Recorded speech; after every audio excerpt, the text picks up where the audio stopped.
ناظرین السلام علیکم. ناظرین ڈاکٹر دانش پروگرام جواب چاہیے کے ساتھ حاضر ہے. ناظرین آج ہم بات کریں گے ثالثی کے اوپر، خاص طور پہ سعودی عرب اور ایران کے حوالے سے جو وزیر اعظم گئے ہیں. وزیر اعظم امریکہ کے کہنے پر انہوں نے ایران کا دورہ کیا اور اب سعودی عرب کا بھی دورہ کریں گے اور ان دونوں ملکوں کے درمیان ثالثی کا کردار ادا کرنے کی کوشش کر رہے ہیں. بہت خوش آئین بات ہے سر، بہت اچھی بات ہے ایک طرف. دوسری طرف ہم یہ دیکھتے ہیں کہ ایران سعودی عرب جو تنازع ہے وہ دراصل اسٹارٹ ہوا اور زور پکڑا جب شاہ ایران کا زوال ہوتا ہے اور انقلاب آتا ہے ایران میں. پھر یہ سلسلہ تیز ہوتا گیا اور اس سلسلے میں اس قدر تیز ہوا کہ پراکسی وار میں پورا مشرق عالم اسلام انوالو ہو گیا اور خاص طور پہ مشرق وسطیٰ اس میں شامل ہو گیا. اور اس جنگ میں یہ جو سعودی عرب اور ایران کے درمیان جو کانفلکٹ ہے اور پھر مشرق وسطیٰ جس میں انوالو ہے، اس میں بین الاقوامی طاقتوں کا انٹرسٹ بھی شامل ہے. یہ ذہن میں ہمیں رکھنا ہے. دوسری طرف ہم یہ بھی دیکھیں کہ پاکستان جو ثالثی کی طرف جا رہا ہے، ثالثی کرانے جا رہا ہے، کشمیر کے اوپر پاکستان کی سفارتی اور خارجہ جو پالیسی ہے وہ تقریباً بری طرح ناکام ہے. ہم کشمیر پر بین الاقوامی دنیا کی حمایت نہیں لے سکے، جو حالانکہ عمران خان صاحب نے UN میں بڑی زبردست تقریر کی، لیکن اس کے باوجود جو پریکٹیکلی ہم حمایت نہیں لے سکے. ایون کہ ہیومن رائٹس پہ ہم وہ قرارداد بھی لا نہیں سکے جو ہمیں لانا چاہیے تھا. اسی طریقے سے پاکستان کے وزیر اعظم دو ملکوں کے درمیان جو قدیم اور شدید تنازعات ہے، لفظ سنیے گا، قدیم اور شدید تنازعات ہے، جس سے پورے عالم اسلام انوالو ہے، جس سے مشرق وسطیٰ انوالو ہے، جس میں بین الاقوامی طاقتیں انوالو ہیں، اس کو سالو کرنے جا رہے ہیں، ان کو ختم کرنے جا رہے ہیں. ایسے موقع پہ جب خود پاکستان سیاسی، انتظامی، معاشی اور سفارتی بحران کا شدید شکار ہے. ان ایشوز پہ بات کریں گے. ہمارے ساتھ جو گیسٹ ہیں آئیے ان کا تعارف کراتے ہیں. میرے ساتھ ہیں جناب شمشاد احمد خان، سابق سیکرٹری خارجہ. آپ کا بہت شکریہ سر، آپ نے ہمیں جوائن کیا. ہمارے ساتھ ہوں گے لیفٹیننٹ جنرل نعیم خالد لودھی صاحب. آپ کا بہت شکریہ سر، سابق ایڈوائزر ہیں برائے نیشنل سیکورٹی، سابق سیکرٹری دفاع. آپ کا بہت شکریہ، آپ نے ہمیں جوائن کیا. ہمارے ساتھ ہیں جنرل ریٹائرڈ اعجاز امان صاحب، سینئر دفاعی تجزیہ کار. آپ کا یہ بہت شکریہ، آپ نے ہمیں جوائن کیا. کیا خالد لودھی صاحب ہمارے ساتھ ہیں؟ اچھا جی، ہم آتے ہیں شمشاد احمد صاحب کی طرف. سب سے پہلے سر آپ کی طرف آتا ہوں. شمشاد احمد صاحب، میرا جو سوال ہے سر وہ یہ ہے کہ یہ تو میں نے انٹرو آپ کے سامنے رکھا ہے، اس کو آپ کس طرح دیکھتے ہیں. دوسری طرف میرا سوال ہے کہ سر یہ جو سعودی ایران تنازعات ہیں، اس تنازعات میں صرف سعودی ایران نہیں ہے. اگر ان کے درمیان تنازعات ختم ہوتا ہے تو یقیناً مشرق وسطیٰ میں یمن ہے، عراق ہے، سیریا ہے، فلسطین ہے، سب جگہ امن آتا ہے سر. اور جس طرح ہم نے سنا کہ عمران خان صاحب نے کہا ہے کہ امریکہ نے کہا ہے ہم سے کہ یہ ثالثی کریں، تو سر میرا سوال یہ ہے کہ کیا ایک ایسی ثالثی امریکہ نے کہا ہے جس ثالثی کے اوپر خود بین الاقوامی طاقتیں یہ ذمہ دار ہیں، یہ جو حالات خراب ہوئے ہیں مشرق وسطیٰ کے، تو کیا امریکہ یہ چاہے گا سر کہ اسلامی ممالک کے درمیان جو اختلافات ہیں، کیونکہ ان دونوں کے درمیان کانفلکٹ ختم ہوتا ہے تو یہ پورا ریجن جو ہے نا امن میں آتا ہے اور اسلامی طاقتیں یا قوتیں یا ممالک جو ہیں ایک ہوتی ہیں. آپ سمجھتے ہیں کہ سر کیا یہ امریکہ یہ چاہے گا، اور کیا وزیر اعظم جو پاکستان اس میں کوشش کرنے کے لیے گئے ہیں، کوئی نتائج آپ کو نظر آتے ہیں سر؟ ڈاکٹر صاحب، جہاں تک اس بات کا سوال ہے کہ امریکہ نے ہمارے پرائم منسٹر کو کہا ہے، اس کا مجھے کوئی علم نہیں ہے اور میں سمجھتا ہوں کہ میں اس بات کا جواب نہیں دے سکتا. لیکن یہ ہے کہ یہ ضرور کہا ہو سکتا ہے امریکہ کی طرف سے کہ بھی آپ ہمارے ایران کے ساتھ تعلقات میں بہتری لانے کی کوشش کریں، کیونکہ امریکہ کو ایران کی بہت اشد ضرورت ہے. یہ بھی میں بتا دوں، جو جھگڑے کیے ہیں خود وہ ضرور انہوں نے خود کیے ہیں، اس کے ساتھ ساتھ ایران ان کے لیے بہت اہمیت کا حامل ہے، کیونکہ انہوں نے بیلنس کرنا ہوتا ہے جو توازن ہے طاقت کا اس پورے مڈل ایسٹ میں۔ ایک طرف عرب اکٹھے ہو جاتے ہیں تو ان عربوں کے مقابلے میں، اور وہ سنی شیعہ لے آتے ہیں، کیونکہ ویسٹ میں یہ سیکٹیرین جو ڈیوائیڈ ہے یہ بڑی رول پلے کرتی ہے ان کی پلاننگ میں، اسٹریٹجک پلاننگ میں۔ تو ہو سکتا ہے، میرا خیال ہے ہمیں اس بات پہ وہ وقت ضائع کرنے کی ضرورت نہیں کہ امریکہ نے کس نے کہا۔ بات یہ ہے ڈاکٹر صاحب کہ عمران خان ایران اور سعودی عرب میں ثالثی کرانے کی کوشش کر رہے ہیں۔ اگر کسی نے نہ بھی کہا ہو تو بھی میرے خیال میں یہ بہت اچھا قدم ہے، اور اس کی وجہ یہ ہے کہ ہمارے دونوں ملکوں کے ساتھ بہت ہی اچھے برادرانہ اسپیشل تعلقات ہیں، اور تاریخی طور پر ہم نے ہمیشہ جب بھی ان دونوں ملکوں کے درمیان کوئی غلط فہمی ہوئی، کوئی تعلقات میں کشیدگی ہوئی، تو ہم نے اسی قسم کا رول ہمیشہ پلے کیا ہے۔ اور بلکہ نہ صرف یہ، بلکہ ایران عراق جنگ میں جنرل ضیاء الحق کے زمانے میں اس وقت بھی ہم نے بڑی ثالثی کروائی تھی ایران اور عراق کے درمیان۔ صاحبزادہ یعقوب ہمارے فارن منسٹر ہوتے تھے، میں ایران میں ہوتا تھا، تو اس قسم کا رول ہمارا ایک بہت مسلمہ حقیقت ہے۔ اور ان اسلامی ملکوں کے درمیان جو ڈسپیوٹس ہوتے ہیں، پرابلمز ہوتے ہیں، ان میں یہ ہماری فارن پالیسی کا ہمیشہ کانسٹنٹ رہا ہے کہ ہم نے کبھی سائیڈ نہیں لئی ایک ملک کے حق میں دوسرے کے خلاف۔ تو یہاں تو اب اچھی بات ہو گئی کہ ہم ایک پل بنانے کا کام کر رہے ہیں۔ تو یہی ایک رول ہے جس کا قائد اعظم نے تعین کیا تھا ہماری جو مسلم ورلڈ کے حوالے سے، جس کہا تھا کہ ہماری مکمل سولیڈیرٹی رہے گی مسلم کازز اور مسلم دنیا کے ساتھ۔ تو میرا خیال ہے یہ ایک اس اوور آل ڈائریکشن جو ہمارے قائد نے ہمیں دی تھی اسی کو لے کر عمران خان چل رہے ہیں۔ تو یہ قابل ستائش ہے، دیکھنا یہ ہے کہ کامیاب ہوتی ہے یا نہیں، کیونکہ دونوں کی ڈائریکشنز میں اتنی ایکسٹریمز پیدا ہو چکے ہیں۔ تو میں سمجھتا ہوں کہ بہت خوش قسمتی کی بات ہوگی جو بھی ثالث ہوگا اگر اس میں کامیاب ہو جائے۔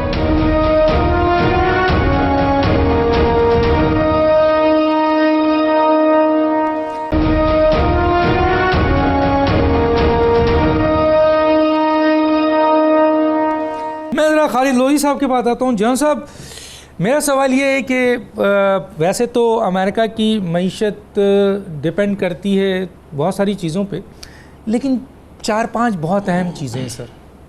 اگر وہ نہ ہوں تو امریکہ کی معیشت جو ہے وہ ختم ہو جائے گی سر، اور ان میں سب سے بڑی جو اہم بات ہے وہ ہے تیل کا کنٹرول، اور اس سے بھی کہیں زیادہ بڑی بات ہے اسلحے کی فروخت۔ ٹھیک ہے سر، اس کے ساتھ ساتھ منشیات بھی اب ہو گیا ہے، اور معدنیات پہ جو قبضے کرتے ہیں مختلف ممالوں میں جا کے، وہ بھی ان کی معیشت کا حصہ ہے۔ تو سر، ہم نے سنا ایران میں اور امریکہ میں بھی عمران خان صاحب نے کہا کہ سعودی عرب ایران تنازع جو ہے وہ کرانے کے لیے، ثالثی کے لیے امریکہ نے مجھے کہا ہے۔ ابھی ایران میں بھی انہوں نے یہ اسٹیٹمنٹ دیا ہے۔ تو سر مجھے یہ سمجھائیے کہ ایک ایسا ملک جس کی معیشت ڈپینڈ کرتی ہے اسلحے پہ، تیل پہ، اور سعودی عرب ایران کانفلکٹ ختم ہوتا ہے تو پورا مشرق وسطیٰ امن میں آتا ہے، پوری دنیا میں امن آ جاتا ہے۔ تو سر اگر یہ مسئلہ حل ہو گیا تو پھر امریکہ تو بھوکا مر جائے گا سر۔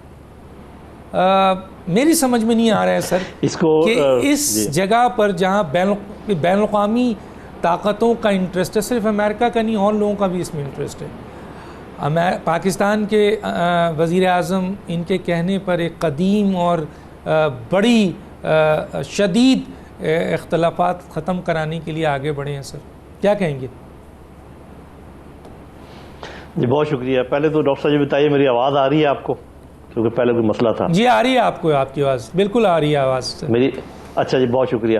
ویسے تو ڈاکٹر صاحب جتنا آپ جانتے ہیں میں آپ کی معلومات میں کیا اضافہ کروں گا، لیکن میں کاوش ضرور کر لیتا ہوں جو یہ آپ کہہ رہے ہیں کہ یہ ایسا کیوں ہے۔ آپ اس کا الٹ ذرا سینیریو بنا کے دیکھیے کہ اگر جنگ ہو جاتی ہے اور صاف ظاہر ہے امریکہ ایک سائڈ پر ہے اور بہت سارے عرب ملک ایک سائڈ پر ہیں، تو ایران کا بہت زیادہ نقصان ہوگا، ہونے کے امکانات ہیں۔ گو کہ ایران کے ساتھ ہے، روس بھی ہے اور ایران کے اپنے بھی وسائل ہیں۔ تو آپ مجھے یہ بتائیے کہ اگر ایران کمزور ہو جائے یا ایران ختم ہو جائے، ہاں جی ختم ہونے کے قریب ہو جائے، تو امریکہ مشرق وسطیٰ کے ملکوں کو کس سے ڈرائے گا؟ اور جب ڈرائے گا نہیں تو ہتھیار کیسے بیچے گا؟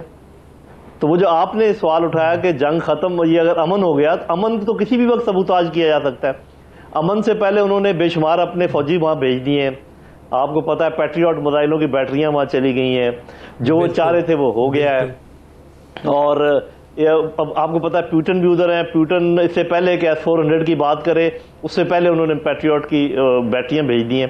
اور یہ جو آپ کہہ رہے تھے کہ تیل ہونے کے باوجود ملکوں کا جو حال ہے، تو آپ یہ نوٹ کر لیں کہ جن ملکوں نے اپنا تیل، اپنے وسائل امریکہ کے حوالے کر دیے ہیں وہ تو خوشحال ہیں، ان کو کوئی پرابلم نہیں ہے، میں نام لینے کی ضرورت نہیں ہے۔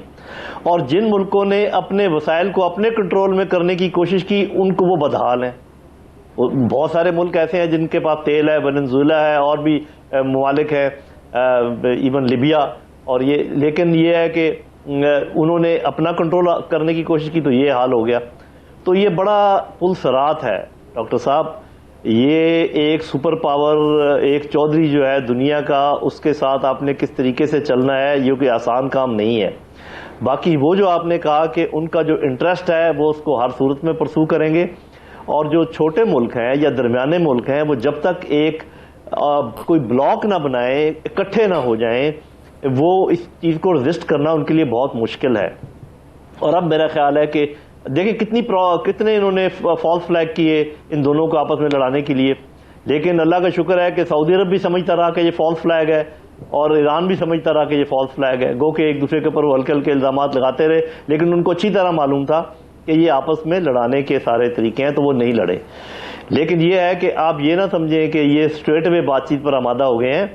دو چیزوں کو ذہن میں رکھیے، سیریا کا جو رجیم ہے اس کو چینج کرنا چاہ رہے تھے مڈل ایسٹ کے ممالک اور امریکہ، اور ادھر سے اس رجیم کو سہارا دیا ہے روس نے بھی، امریکہ نے بھی، کچھ اور ملک بھی ہو سکتے ہیں۔ وہاں پر فیصلہ ہو گیا کہ رجیم چینج نہیں ہو سکا، وہاں سے فوجیں نکالی جا رہی ہیں۔ یمن میں بہت زور آزمائی ہوئی ہے اور وہاں سٹیل میٹ ہے، نہ یہ کچھ کر پا رہے ہیں ایرانی، نہ سعودی عرب کچھ کر پا رہا ہے۔ تو اب معاملہ وہاں پر پہنچ گیا ہے کہ اب بات چیت ہو سکتی ہے۔ پاکستان خوش قسمت ملک ہے کہ اس رول میں ہمیشہ اس کی پوزیشن ایسی ہے کہ اس کو یہ رول ادا کرنے کے لیے کہا جاتا ہے۔ صرف پاکستان کو میں یہ استدعا کروں گا کہ دوسروں کے کہنے پہ نمبر 2 کے طور پہ رول ادا نہ کریں، نمبر 1 کے طور پہ رول ادا کریں، تو انشاءاللہ فائدہ ہوگا۔ دونوں ملکوں کو سمجھائیں، اور وہ میرا خیال کر رہے ہیں، اور آپ دیکھیں گے کہ اللہ اسی سے چیزیں جا رہی ہیں۔ جی چلے سر، میں تو نہیں سمجھا، میں پوچھوں گا آپ سے آگے چل کے کہ نمبر 2 اور نمبر 1 کیا ہے، لیکن میں ذرا پہلے اعجاز امان صاحب کی طرف آ جاتا ہوں۔ اعجاز امان صاحب، یہ بڑا قدیم اور بہت بڑے تنازع ہیں، جس طرح ہم نے ذکر کیا، میرے دونوں گیسٹ نے بھی اس کی بات کی۔ ظاہر ہے مشرق وسطیٰ پورا انوالو ہے، اور ان کی پراکسی وار نے پورے عالم اسلام کو انوالو کیا ہوا ہے، بین الاقوامی طاقتوں کا انٹرسٹ بھی ہے، اب وہ کہتے ہیں یہ بھی انٹرسٹ ہے۔ وزیر اعظم پاکستان، ظاہر ہے بہت سارے اور مسائل ہیں پاکستان میں، اور اس قسم کی تنازعات کو حل کرنے کے لیے سر شٹل ڈپلومیسی کی بہت ضرورت ہوتی ہے۔ 2 سوال ہے سر، شٹل ڈپلومیسی کیا موجودہ وزیر اعظم کر سکیں گے سر؟ اتنے بار بار ملاقات دے سکیں گے سر اس اہم مسئلے پہ؟ اور کیا آپ کو بھی کوئی نتائج کی امید ہے؟ کیا کہیں گے sir? Thank you very much doctor صاحب۔ دیکھیے 2-3 باتیں ہمیں ذہن میں رکھنی ہیں۔ پہلی بات یہ ہے کہ let's trust the prime minister of Pakistan, جو انہوں نے اسٹیٹمنٹ اپنے جوائنٹ کمیونیکے میں دی ہے کہ میں کسی کے کہنے پر نہیں آیا، یہ پاکستان کا پرسنل انیشیٹو ہے، اور میں سعودی عربیہ اور ایران کے درمیان ایک فیسیلیٹیٹر کا، معاون کا کام کر رہا ہوں، میڈیٹر یا ثالث نہیں ہوں۔ تو میں اس کو یہاں سے لے کے چلوں گا کہ وہ معاون ہیں، اور اپنے پرسنل نیک نیتی اور انیشیٹو کے طور پر وہ سمجھتے ہیں کہ دونوں ملکوں کے درمیان جنگ نہیں ہونی چاہیے۔ جس تاریخی حوالے کی آپ بات کر رہے ہیں وہ 1400 سال سے ایگزسٹ کر رہا ہے، اور شاید تا قیامت رہے گا۔ لیکن اپنی اپنی فقہ کو پرسو مانتے ہوئے اس پر عمل درآمد ہوتے ہوئے پرامن زندگی اور مفاہمت کے ساتھ رہنے کے امکانات پہلے بھی رہے ہیں. ہمارے ملک میں بھی ہم رہتے رہے ہیں, دنیا کے تمام ملکوں میں شیعہ سنی مل کر رہ رہے ہیں. لیکن ابھی جو بات جنرل لودھی صاحب نے کہی ہے اس کو اگر آپ اپنے ذہن میں رکھیں تو ہمیں تینوں ممالک میں ایک لچک نظر آ رہی ہے. امریکہ بھی چاہتا ہے کہ کوئی صورت نکل آئے, کیونکہ امریکہ کو آنے والے انتخابات سے پہلے وہ ایک نئی جنگ کی ابتدا نہیں کرنا چاہتے. وہ افغانستان اور سیریا سے نکل رہے ہیں اور نئی جنگ ابتدا کر کے اپنی فورسز کو کمٹ نہیں کرنا چاہتے for at least a short term political gain, جو پریزیڈنٹ ٹرمپ کا ایک مجھے نظر آتا ہے اپنے انتخابات تک ایک آبجیکٹو. دوسری بات یہ ہے کہ ایران کو یا اس رائیولری کو ختم کر دینا, جو مڈل ایسٹ کا بیلنس ہے وہ یک طرفہ ہو جائے گا, اور پھر ان کے لیے وہ میچینیشن, پولیٹیکل میچینیشن یا طرفداری یا اسلحے کی مارکیٹ اور آئل کی ایکسپورٹ کے وہ جو مواقع ہیں ان میں وہ چام نہیں رہ جائے گا, وہ مارکیٹ ختم ہو جائے گی اگر یونیلیٹرل انوائرمنٹ کریٹ ہو جاتے ہیں. تو لہٰذا وہ چاہیں گے کہ ایران بھی سروائیو کرے, عربز بھی اپنی جگہ پہ مضبوط رہیں, اور ہماری خواہش بھی یہ ہے پاکستان کی اور پرائم منسٹر آف پاکستان کی کہ اس وقت جو کشیدگی ہے اگر اس کو ختم کر کے جنگ کے فوری جنگ کے امکانات کو اگر معدوم کر دیا جائے, ان کو کلوز کر دیا جائے تو ایک اچھی ابتدا ہے. کیونکہ جو بھی اختلافات ہیں انسانوں کے پیدا کردہ ہیں, ڈیوائن نہیں ہیں, نیچرل نہیں ہیں, لہذا انسانوں کے پیدا کیے ہوئے مسائل کا حل انسان ہی تلاش کرتے ہیں. تو مجھے لگتا ہے جس طرح وہ کہتے ہیں even the longest journey starts with the first step, اگر ابتدا ہو گئی ہے اور ایران میں بھی لچک نظر آ رہی ہے, پرنس محمد بن سلمان بھی لچک شو کر رہے ہیں, اور خود امریکہ باوجود ایک نئی جنگ میں امیڈیٹلی جانا نہیں چاہتا ہے, تو اس اپرچونٹی سے فائدہ اٹھاتے ہوئے ایک امن کی کوشش کر گزرنا ایک اچھا انیشیٹو ہے. اس کے خطے پر اور بالخصوص پاکستان پر بہت اچھے اثرات ہوں گے, ڈائریکٹ نہ صحیح انڈائریکٹ صحیح, لیکن میرے خیال میں اس کوشش کو اپریشیٹ کرنا چاہیے اور یہ ایک اچھا انیشیٹو ہے. اس میں کامیابی کتنی ہوتی ہے, مجھے لگتا ہے کہ ان تینوں ممالک کا رویہ دیکھتے ہوئے کامیابی کے امکانات ہیں. ایٹ لیسٹ جو موجودہ صورتحال ہے اس کو ڈیفیوز کرنا اور جنگ کے فوری امکانات کو اگر ہم ختم کر دیں تو یہ بہت بڑی کامیابی ہوگی. باقی اختلافات رہ سکتے ہیں, پولیٹکس مختلف ہو سکتی ہے, نیشنل سٹیکس اینڈ پالیسیز مختلف ہو سکتی ہیں, لیکن کو ایگزسٹ کیا جا سکتا ہے, اور یہی ایک خواہش ہے اگر یہ اچیو ہو جائے. اب دوسرا سوال آپ کا کہ کیا پرائم منسٹر یہ کر سکیں گے شٹل ڈپلومیسی یا نہیں. میری جو تھوڑی بہت سمجھ ہے, شمشاد صاحب سے رائے لے لیں گے کہ ابتدا تو کر دی سمٹ لیول پہ, پرائم منسٹر اور پریزیڈنٹ اور روحانی پیشوا ایران کے اور محمد بن سلمان اگر اس لیول پہ کوئی انڈرسٹینڈنگ یا خواہش کا اظہار کر دیا جاتا ہے تو پھر سیکرٹری لیول ٹاک, فورن منسٹر لیول ٹاکس اور جو ایمبیسڈر لیول ایمبیسڈوریل ایفرٹس ہیں ان کے ذریعے ماحول کریٹ کیا جا سکتا ہے نیکسٹ سمٹ تک. تو ایٹ لیسٹ ایک کنسٹرکٹیو انگیجمنٹ شروع ہونے کے امکانات مجھے نظر آ رہے ہیں. ٹھیک ہے سر, ٹھیک ہے, بہت شکریہ. میں ناظرین ایک بریک پہ جاؤں گا, کے بعد واپس آتے ہیں.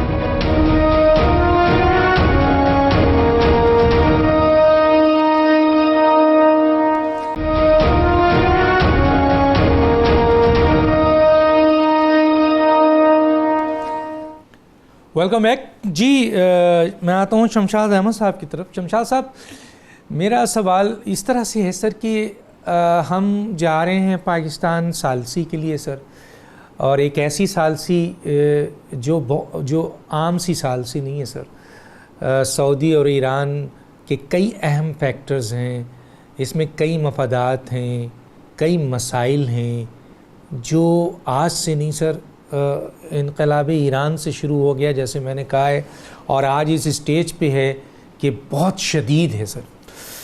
اور میرا اپنا خیال ہے کہ بین الاقوامی طاقتوں کا انٹرسٹ ہے, اور میں سمجھتا ہوں کہ یہ ایک صرف ایک کھونکا کے علاوہ کچھ نہیں ہوگا، جو عام لوگ کہتے ہیں کہ صرف چند چیزیں ہوں گی اس طرح اور یہ ختم ہو جائیں گی. بہرحال ہم آپ سے پوچھنا چاہتے ہیں، آپ استاد ہیں، کہ ایک طرف تو ہم یہاں کھڑے ہیں کہ دو ملکوں کے درمیان اتنے قدیم اور اتنے شدید تنازعات کو حل کرنا چاہتے ہیں، اور دوسری طرف ٹرکی اور سیریا وہ بہت شدید اختلافات بڑھ گئے ہیں، جنگ شروع ہو گئی ہے تقریباً. پاکستان کہاں اسٹینڈ کرے گا اگر ٹرکی اور سیریا کا مسئلہ پاکستان کے سامنے آیا وہاں پہ بھی یہ نیوٹرل رہے گا یا کسی کا ساتھ دینا پڑے گا پاکستان کو؟ جی کیا کہتے ہیں سر؟ ڈاکٹر صاحب، پہلے جہاں تک ایران اور سعودی عرب کا مسئلہ ہے، یہ جنرل ایوان نے بالکل بات درست کہی تھی کہ یہ آج کا یا ایرانین ریولوشن کے بعد نہیں، یہ 1400 سال پرانا مسئلہ ہے. اور میں تو 1967 میں ایران میں سرو کر چکا ہوں، شاہ کے زمانے میں. اس وقت بھی اسی شدت کے ساتھ ان کے درمیان، عربوں اور ایران کے درمیان بہت اختلافات رہتے تھے. بلکہ آپ حیران ہوں گے ڈاکٹر صاحب کہ میرے جو سفیر تھے پہلے، بہت ہی فائن انسان تھے، میں بہت ان کا احترام کرتا تھا. ان کو اپنی نوکری سے ہاتھ دھونا پڑا تھا کیونکہ ان کا ایک بیان آ گیا تھا جس پہ عرب ممالک ناراض ہو گئے تھے. تو یہ جو ہے نا، پاکستان کا راستہ ایران اور عربوں کے حوالے سے بڑا سینسٹیو مسئلہ ہے، لیکن ہم نے یہ ہمیشہ بڑا کرٹیکل ڈیلیکیٹ بیلنسنگ کی ہے اور کامیابی سے کی ہے. پل کا رول ادا کرتے آئے ہیں، یہ نئی بات نہیں ہے.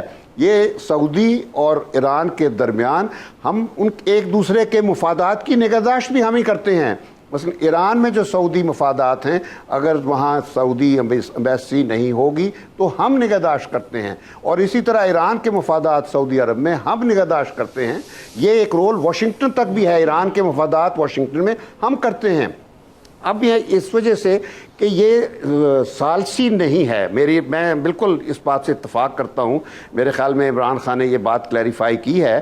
ثالثی ہوتی ہے جب کوئی خاص ڈسپیوٹ ہوتا ہے، مثلا کشمیر کا مسئلہ ہو گیا یا کوئی اسپیسیفک ایشو ہوتا ہے، اس میں آپ اس مسئلے کے ارد گرد کوئی کمپرومائز لانے کی کوشش. یہاں یہ ایک مذہبی مسئلہ ہے، مسلکی مسئلہ ہے، تو Imran Khan is nobody, he is no authority to do that. وہ صرف دونوں ملکوں کے درمیان امن، پیسفل کو ایگزسٹنس کا راستہ برج کے طور پر اپنے آپ کو پیش کرنے گیا ہے، اور دونوں طرف سے بڑی اس کو ویلکم کہا گیا ہے. تو میرے خیال میں ہمیں پر امید رہنا چاہیے. لیکن جس طرح میں نے اپنے پہلے ریمارکس میں کہا تھا کہ پیشین گوئی نہ کی جائے ابھی فی الحال، کیونکہ دونوں ملکوں کے جو سچویشن ہے وہ عمران کی سعودی عرب میٹنگ کے بعد پھر پتہ چلے گا. تو اس حد تک جہاں تک سیریا اور ٹرکی کی بات ہے، وہ بھی بڑا ڈیلیکیٹ مسئلہ ہے. لیکن ٹرکی کے ساتھ ہمارے تعلقات بہت اسپیشل نوعیت کے ہیں. میں آپ کو بتا دوں اسی نوعیت کے ہیں جس طرح سعودی عرب کے ساتھ ہیں. میں آپ کو اور ٹرکی کے جب ٹرکی نے اپنی یہ آپریشن شروع کی ہے، ہماری طرف سے سرکاری طور پر بیان ایشو کیا گیا ہے جس میں ہم نے ٹرکی کی حمایت کی ہے. لیکن اس کے ساتھ ہماری پوزیشن ہم نے کوالیفائی کر دیا ہوا ہے کہ سیریا کے ساتھ بھی ہم چاہیں گے کہ سیریا جو ہے وہ کارروائیاں کرے جس سے ٹرکی کو یہ نوبت پہنچی ہے. تو یہ مشکلات ہمیں ہیں، لیکن میں یہ دہرانا چاہوں گا کہ ہماری خارجہ پالیسی میں ایک کانسٹنٹ جو رہا ہے وہ یہی کہ عرب اور ایران کے درمیان ہم نے کبھی سائیڈ نہیں لی ہے. ہم نے ہمیشہ کوشش کی ہے دونوں اگر رول کوئی پلے کرنا ہے تو دونوں کے اختلافات ختم کروا کے واپس نیگوشیٹنگ ٹیبل پر یا آپس میں پیسفل کو ایگزسٹنس کے لے آئے ہیں، اور ہمیشہ کامیاب ہوئے ہیں. ایران عراق کے وقت بھی ہوئے تھے، صاحبزادہ یعقوب کا میں نے ذکر کیا، اس سے پہلے ایران اور سعودی عرب کا بھی، اور ایک زمانے میں کویت کا بھی مسئلہ تھا ایران کے ساتھ. تو وہ بھی ہم پاکستانی رول ہمیشہ پلے کرتا آیا ہے، اور یہ چلتا رہے گا کیونکہ ان ممالک کو ہماری ضرورت پڑتی رہے گی. اور اس بات سے ڈاکٹر صاحب آپ کو ایک خاص اطمینان ہونا چاہیے کہ حالیہ سالوں میں ہمارا جو دشمن بیٹھا ہے ہمارے ہمسائے میں مشرق میں، اس نے باقاعدہ پچھلے 6 سال سے ایک ہی رٹ لگائی ہوئی ہے کہ میں نے پاکستان کو آئسولیٹ کر دینا ہے. اور اس نے کوئی کوشش پیر نہیں کی کہ ہمارے یہی دوست جو ہمارے ہمسائے میں ہیں، ایران، سعودی عرب، یونائٹڈ عرب امارات، ان سب کو ہمارے خلاف استعمال کرنے کی کوشش کی ہے. ان سب کوششوں کے باوجود آج پاکستان ان ملکوں کے درمیان ہی صلح کراتا پھر رہا ہے. کیا آپ کو اطمینان نہیں ہو رہا اس سے؟ ٹھیک ہے سر. میں آتا ہوں جناب لودھی صاحب کی طرف. جنرل صاحب، کشمیر کے بارے میں ہمارا اپنا گھر اس وقت، چلیے میں کشمیر کے بارے میں ابھی آپ سے پوچھتا ہوں سر. ذرا میں دونوں مہمانوں کا پوائنٹ آف ویو لے لوں. جنرل صاحب، میرا گھر اس وقت جو ہے نا وہ بڑے مسائل کا شکار ہے. لوگ بیچارے بھوک مر رہے ہیں، خودکشیاں ہو رہی ہیں، حالات بہت خراب ہے سر. کوئی معاشی پالیسی نہیں ہے، معاشی طور پر، سیاسی طور پر، انتظامی طور پر اور سفارتی طور پر بھی ہم ناکام ہیں. کیونکہ کشمیر کا مسئلہ نہ تو ہم بین الاقوامی طاقتوں کو، ملکوں کو ہم ان کی کوئی حمایت لے سکیں، نہ ہم ہیومن رائٹس کونسلز میں قرارداد پاس کرا سکے. تو بظاہر تو ہم بالکل سر ناکام نظر آ رہے ہیں. اور ہم چلے ہیں ثالثی کرنے سر، اور ثالثی کوئی آسان کام نہیں ہے. تو سر ہم اپنا وقت ضائع تو نہیں کر رہے ہیں، جس کے نتائج کے بارے میں بہت سارے لوگوں کا خیال ہے کہ نتائج نہیں نکلتا. کیا کہیں گے سر؟ جی ڈاکٹر صاحب، سب سے پہلے تو میں یہ اپنا تاثر دے دوں کہ ہم سفارتی طور پہ ناکام قطعاً نہیں ہیں، بلکہ آپ یوں سمجھیں کہ جو اکنامک اور پولیٹیکل ورلڈ آرڈر ہے اس کے اندر رہتے ہوئے ہم سفارت کے ذریعے جتنا میدان حاصل کر سکتے تھے وہ ہم نے کر لیا ہے. اب اگر آپ یہ کہیں کہ پوری دنیا آ کے کشمیر کا مسئلہ حل کرے وہ کامیاب سفارتکاری ہوگی تو یہ تاثر ٹھیک نہیں ہے. وہ جس طریقے سے حل ہوگا اس کا میں پہلے انڈیکیشن دے چکا ہوں. میں بعد میں اس پہ جب آپ کہیں گے میں بات بھی کر لوں گا. آپ یہ دیکھیے کہ اگر افغانستان میں امن لانے کے لیے پاکستان کی ضرورت ہے، اگر سعودی عرب اور ان میں بات کروانے کے لیے، سہولت کاری کے لیے پاکستان کی ضرورت ہے، تو جو ملک آپ کو یہ کہہ رہے ہیں یا اس کو ایکسیپٹ کر رہے ہیں وہ دو چیزیں دیکھ رہے ہیں. ایک تو وہ آپ کے ملک کا مستقبل دیکھ رہے ہیں کہ وہ روشن ہے، تابناک ہے، ورنہ وہ آپ کو کبھی اس بات کی طرف نہ لے کر آتے. دوسرا، جو آپ کا اس وقت لیڈر ہے وزیر اعظم عمران خان، اس کے اوپر وہ اعتماد کرتے ہیں، اس کی اہلیت پر بھی اعتماد کرتے ہیں، اس کی سچائی پر بھی اعتماد کرتے ہیں. ورنہ اگر یہ نہ ہوتا تو کبھی یہ بات آگے نہ بڑھتی جو جس طریقے سے ابھی آپ کہہ رہے ہیں. تو ہماری سفارتکاری نے جتنا کام کرنا تھا کیا ہے اور بھی کر سکتی ہے. آپ دیکھیں دو چیزیں جو سفارتکاری کو اب کریڈٹ دیں گے. نمبر 1، کشمیر کے سلسلے میں پوری دنیا کو پتہ چل گیا کہ کشمیر ہے کدھر اور اس کا مسئلہ کیا ہے. آپ کا کیا خیال ہے، ایسا ہوا ہے کہ نہیں ہوا ہے؟ یہ سوشل میڈیا کے تھرو بھی ہوا ہے، یہ مین میڈیا کے تھرو بھی ہے، یہ اخباروں کے تھرو بھی ہے، سب. اب یہ ہے کہ وہ جو رائے عامہ ہے وہ اپنے اسٹیج پر جب اثر ڈالے گی، اس میں ٹائم لگتا ہے. پوری دنیا آج سے نہیں بہت عرصے سے پاکستان کی اسٹیبلشمنٹ کو پاکستان کی طاقت سمجھتی ہے. اس لیے ابھی بھی ہم دیکھتے ہیں کہ چاہے سعودی عرب ہو، چاہے ایران ہو، چاہے چائنا ہو، آرمی چیف اور ڈی جی آئی اور یہ سارے لوگ موجود ہوتے ہیں. سر وزیر اعظم کی کیا اہمیت ہے سر پاکستان میں؟ پوری دنیا آج سے نہیں سر، پوری دنیا پاکستان کے اس جگہ پہ اسٹیبلشمنٹ کو اہمیت سمجھتی ہے سر. جی سر. تو اسٹیبلشمنٹ پاکستان ہی کا حصہ ہے نا ڈاکٹر صاحب، اسٹیبلشمنٹ پاکستان. یس یہی تو، یس سر بالکل صحیح کہہ رہے ہیں آپ. اور دوسری بات یہ ہے کہ آپ مجھے یہ بتائیے، آپ نے دیکھا ہے نا، آپ نے وزیر اعظم عمران خان کو بات کرتے ہوئے دیکھا ہے، آپ نے ان کی باڈی لینگویج دیکھی ہے، آپ نے ان کا کانفیڈنس دیکھا ہے، آپ نے ان کے الفاظ کا چناؤ دیکھا ہے، آپ نے جو بات ایکسٹمپور ہونے کے باوجود لوگ گھبراتے تھے. ہمارے کچھ ڈپلومیٹس بھی کہتے تھے کہ کوئی پوائنٹ ہونے چاہیے، ایسا نہ ہو کہ تقاریر سے صرف سر تقاریر سے سفارتی مسئلے حل نہیں ہوتے سر. سلامتی کونسلز کا اجلاس بھی ہم نے دیکھا ہے، G8 کا اجلاس بھی ہم نے دیکھا ہے، ہیومن رائٹس کا کونسلز کی جس میں قرارداد جانا تھا وہ بھی ہم دیکھ رہے ہیں. آج کل بہت امپورٹنٹ ہے ICJ کے حوالے سے، ایڈوائزری کونسلز کے حوالے سے وہ بھی ہم دیکھ رہے ہیں. ہر جگہ زیرو ہیں سر. خدا کے لیے سر اس پہ مت آئیے. کس مسلمان لیڈر نے حضور صلی اللہ علیہ وسلم کی عزت کے لیے پوری دنیا کو بتایا کہ ہم ان کو کس نظریے سے دیکھتے ہیں اور کیسے کیوں ہم اس پر اتنا برا اس بات کو مناتے ہیں، اس بات کو سمجھایا ہے؟ کس شخص نے آج تک اس طریقے سے کشمیر کی بات کی ہے جیسے کی گئی ہے؟ کس شخص نے ایران میں کھڑے ہو کے یہ کہا ہے کہ سعودی عرب کے ساتھ ہمارے اسٹریٹجک تعلقات ہیں اور آپ کے ساتھ بھی ہمارے اچھے تعلقات ہیں. ذرا الفاظ پہ غور کیجئے. تو ڈاکٹر صاحب انڈرمائن نہ کریں, یہ شخص بہت اہلیت کا حامل ہے, یہ اس کی بڑی پرسنالٹی ہے اور دنیا بھی اس پہ اعتبار کرتی ہے.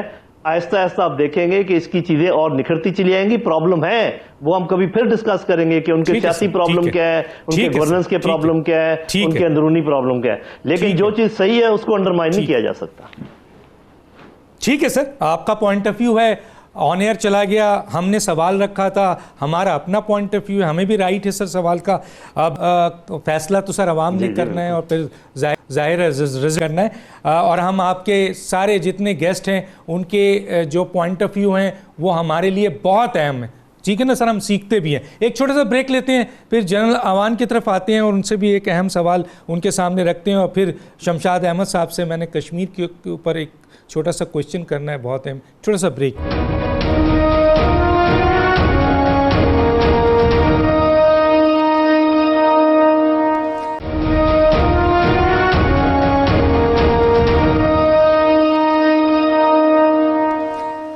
Welcome back. جی جنرل عوان صاحب, میں ایک سوال آپ کی طرف لے کے آتا ہوں سر, کہ جہاں سعودی عرب اور ایران کے کانفلکٹ کے کئی فیکٹرز ہیں, ان میں ایک اہم فیکٹرز اسرائیل ہے سر.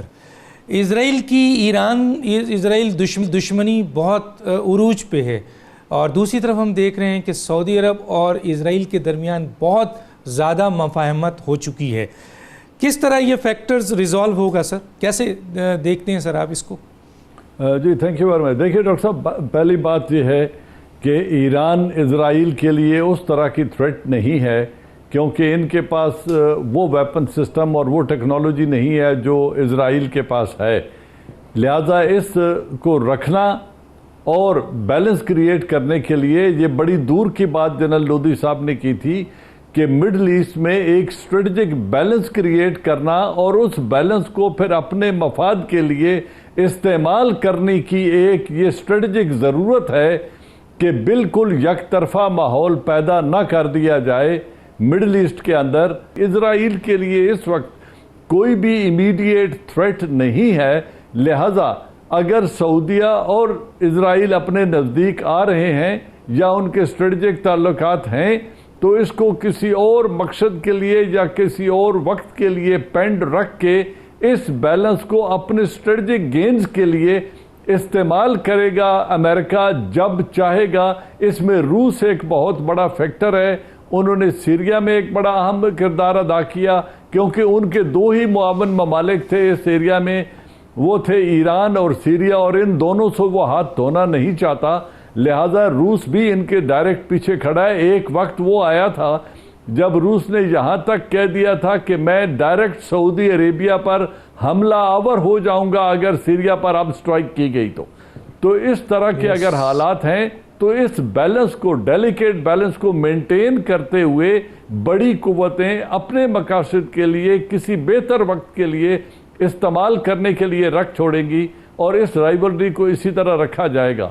ہمارا جو ابھی پرائم منسٹر جو ڈپلومیسی کر رہے ہیں اس کا شارٹ ٹرم ایم یہ ہے کہ آپس میں امیڈیٹ کلیش کو, کیونکہ کچھ دن پہلے حالات ایسے تھے کہ امریکہ نے یہ کہا تھا اگر سعودی عربیہ اجازت دے تو ہم حملہ کرنے کے لیے تیار ہیں. اگر وہ اس وقت حملہ آور ہو جاتے تو ایک اتنا بڑا امبیلنس کریٹ ہو جاتا ہے اس پورے ریجن میں جو شاید بعد میں سنبھالے نہ سنبھلتا, اور امریکہ ایک بہت بڑی پرولانگ جنگ میں الجھ جاتا جو انتخابات کے لیے ٹرمپ کے لیے مفید نہیں ہے. لہذا اس کو اسی طریقے سے میں تو دیکھتا ہوں. ایک سٹیٹمنٹ اور ٹھیک ہے سر, بہت صحیح بات کی, چھوٹی بات ضرور چاہتا ہوں کہ اگر ضرور sir chief of army staff اور D G I S I کا قد کاٹ اتنا بڑا ہوتا کہ پرائم منسٹر انڈرمائن ہو جائیں تو ہمارے ایک وقت میں چیف ایگزیکٹو اور D G I S I دونوں آرمی کی کمانڈ تھی اور وہ کوئی بڑی کامیابی حاصل نہیں کر سکے. اسی طرح جنرل ضیاء الحق اور ڈی جی آئی ایس آئی 10 سال تھے, وہ امریکہ کو وہ کچھ یہ دونوں ادوار میں نہیں کہہ سکے جو آج پرائم منسٹر کہہ رہے ہیں. لہذا پرائم منسٹر کو انڈرمائن نہ کریں, ادارے ماتحتی اچھے لگتے ہیں اور یہ دونوں آفیسر ان کے سبارڈینیٹ کے طور پہ اسسٹ کریں تو ان کی عزت بھی ہوگی اور ملک کا وقار بھی بلند ہوگا. بہت اچھی بات کی آپ نے، بڑی بہترین بات کی ہے، لیکن بہرحال اپنی جگہ ایک چیز 72 سال سے موجود ہے۔ میں آتا ہوں جناب آپ کی موجودگی کا، شمشاد احمد صاحب فائدہ اٹھاتا ہوں، وقت کم ہے لیکن میں چاہتا ہوں یہ سوال کا جواب ضرور دیجئے۔ سر کیا وجوہات ہے کہ کشمیر کا ایشو ہم جو ہیں ہیومن رائٹس کونسل میں لے کے نہیں جاتے ہیں، کیا وجوہات ہے سر؟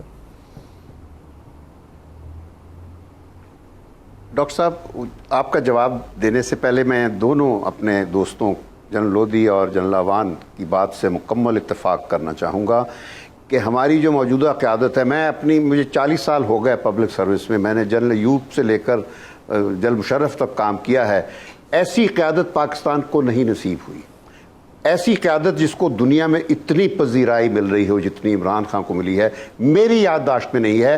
ان کی بات سنی جاتی ہے، ان کی بات سمجھی جاتی ہے، میسج لیا جاتا ہے، اور ہر بندہ احترام صرف اس وجہ سے کرتا ہے کہ اس کی انٹیگریٹی سب کو پتہ ہے اور اس کا حوصلہ اور کرج سب کو پتہ ہے۔ ہر سال یہ شہزادے دولت مند حکمران ہمارے ملک آتے تھے، پاکستان کو انہوں نے ایک پیسہ نہیں دیا۔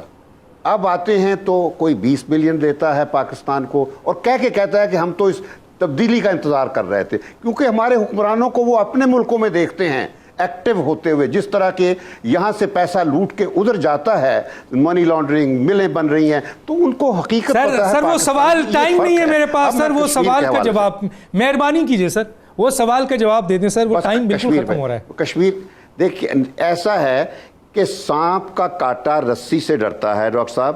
ہم ایک بہت بڑی ڈیزاسٹر بھگت چکے ہیں 94 میں، جنیوا میں ہیومن رائٹس کمیشن ہوتا تھا، اور اس وقت ہمارے جو وہاں پر سفیر تھے وہ اس وقت بے نظیر بھٹو باندھ کر لے گئے اور وہاں جا کے ووٹ کروا دیا، اور ووٹ پاکستان کو شکست ہو گئی پوری، یعنی عرب ممالک کسی نے بھی ہمیں ووٹ نہیں دیا سوائے ایران کے، اور کوئی ملک ہمارے ساتھ نہیں کھڑا تھا، اور ہمیں وہ شکست اتنی ہوئی کہ ابھی حالیہ دنوں میں بہت میڈیا کہہ رہا تھا جی ہیومن رائٹس کونسل میں کیوں نہیں ریزولوشن لے جا رہے، یہ اس وجہ سے دی۔ میں پبلک میں نہیں بات کر رہا تھا، آج چونکہ آپ نے سوال کر دیا ہے تو میں نے حقیقت بتا دی ہے کہ یہ ایک سفیر کا کرنا تھا جس نے زبردستی جا کر وہاں ووٹ کروایا اور پاکستان کو ایک ایسا irreparable سیٹ بیک دلوایا کہ آج تک ہم دوبارہ ووٹ کروانے کی ہم میں ہمت نہیں ہے۔ اور میری امید ہے دو سوال ہے سر، دو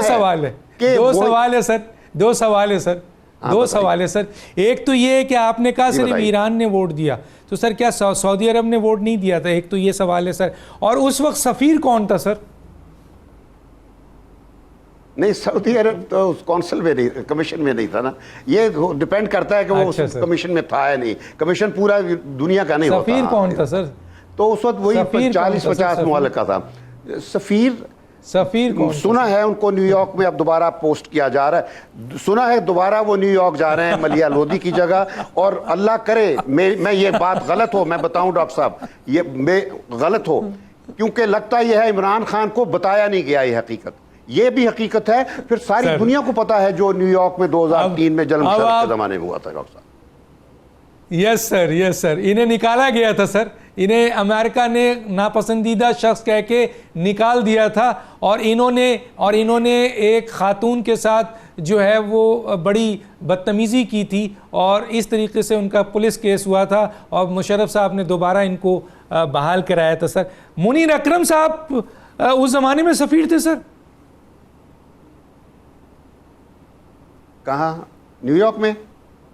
جی سر، یہ جو 1994 میں جب وہ 1994 میں جنیوا میں جب یہ ہوا تھا سر، یس سر 1994 میں، تو کون سفیر تھے سر؟ کیونکہ یہ تو حقیقت میں منیر اکرم صاحب تھے، اگر میں منیر اکرم صاحب تھے نا سر۔ تو آپ کی قیادت وزیر اعظم کی یہ فیصلے کر رہی ہے، سندھ پاکستان میں ان کے کیبنٹ کو دیکھ کر ہم یہ اندازہ لگا سکتے ہیں کہ ان کی کتنی سیاسی بصیرت ہے سر۔ بہت سارے سوالات ہیں، کسی سٹیج پہ اور اٹھائیں گے۔ ڈاکٹر دانش کو یاد دیجیے۔ اللہ حافظ، تمام شرکا کا شکریہ۔